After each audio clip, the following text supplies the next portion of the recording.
Pour moi, par exemple, France Culture, par exemple, pour moi, c'est la radio idéale parce qu'on entend une musique de langue française qui est tout à fait remarquable. Et on ne l'entend pas sur d'autres ondes, sur d'autres chaînes. Sur d'autres chaînes, on entend souvent des chansons. Et les chansons, c'est une forme de poésie, si on veut. Le troubadour, c'est quelqu'un qui faisait des rimes. Ce sont des cultures méridionales. Et pour moi, la culture méridionale n'est pas celle de la langue française. Et donc, la poésie est quelque chose d'anti-français pour moi. Quand il s'agit de rimer, et en Nostradamus,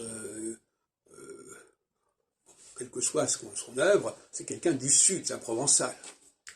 Donc la rime, c'est quelque chose qui tue la langue française.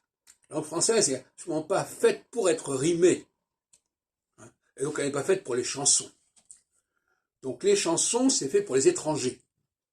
C'est les chansons, voilà, on prononce tous les mots, tous les pieds, voilà, toutes les rimes. Bon, voilà, c'est clair. Alors maintenant, quand on va sur France Culture, on a une fluidité de la langue. Et surtout, ce qui me paraît important, c'est que